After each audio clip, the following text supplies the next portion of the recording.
Now we're going to go and listen in to Secretary Rubio here after his post-Ukraine meeting. Let's listen into what he has to say. Today, we made an offer that the Ukrainians have accepted, which is to enter into a ceasefire and into immediate negotiations to end this conflict in a way that's enduring and sustainable and accounts for their interests, their security, their ability to prosper as a nation. I want to personally thank, we both want to thank the Kingdom of Saudi Arabia, His Majesty, for hosting us, for making this possible. They've been instrumental in this process, and we're very grateful to them for hosting us here today. And hopefully we'll take this offer now to the Russians.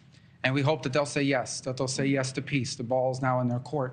And but again, the president's objective here is, number one, above everything else, he wants the war to end.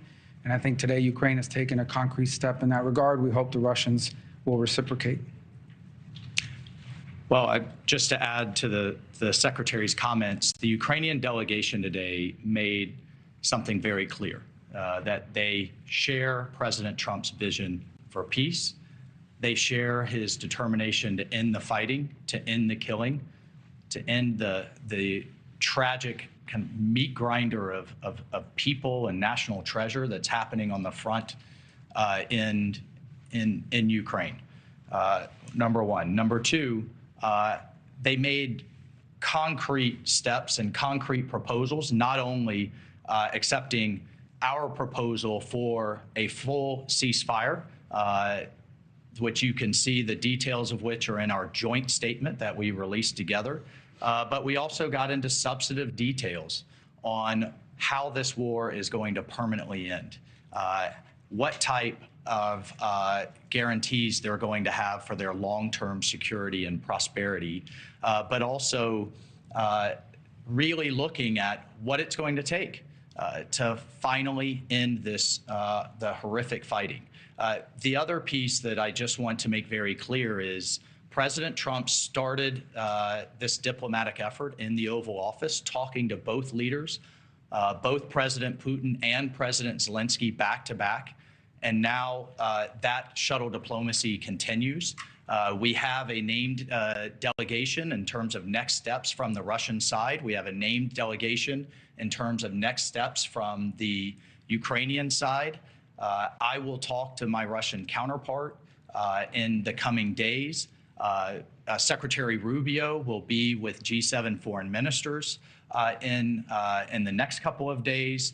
We have the NATO Secretary General in the White House on Thursday, and we'll take the process forward from there. So, as a result of that, and I think as a result of this positive step forward, the president has decided to lift the pause on aid and on our security assistance to Ukraine going forward, and that's effective immediately. All right, your colleagues have chosen 3 questioners. Let's start with Alex Marquardt of CNN. Thank you. Several questions on the ceasefire. We understood that coming into this was a Ukrainian proposal for a partial ceasefire. How did this become an American proposal for an immediate 30-day ceasefire? And to be clear, you're talking about a complete ceasefire across the front line, not just the aerial and maritime ceasefire that the Ukrainians proposed. And then finally, how do you expect to take this to the Russians? Is it Mr. Witkoff, who we understand is heading to Moscow later this week? Will he deliver that to Putin? Will it be President Trump to President Putin? Will it be you and your counterparts? How will that actually happen and when? Well, on the first point, your question is yes. That's the offer. The offer is to stop the shooting. The goal here is the only way out to end this war is to negotiate out of it. There's no military solution to this war. The solution to this war and the way to end it and to achieve the president's objective of peace is to negotiate. But before you can negotiate, you have to stop shooting at each other. And that's what the president has wanted to see, and that's the commitment we got today from the Ukrainian side, their willingness to do that. Obviously, now that'll be delivered to the Russians. It'll be delivered to them directly through multiple channels, meaning not only will they obviously see it, it'll be communicated to them through our diplomatic channels, through conversations and other methods, but they'll obviously be well aware. And our hope is that the Russians will say yes, that they will also agree. So the shooting will stop, the killing will stop, the dying will stop, and the talks can begin about how to end this war permanently in a way that's acceptable and enduring for both sides.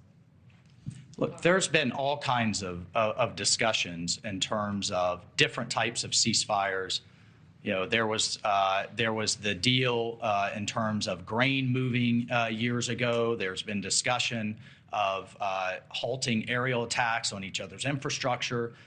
The president has made it clear and certainly made it clear to us that all fighting needs to stop. And the Ukrainians have agreed to that proposal. They're ready for peace. And now we'll take that to the Russians and get their response. Thanks for watching. Go to joinnn.com to find News Nation on your screen. And don't forget to click the red subscribe button below to get more of News Nation's fact-driven, unbiased coverage.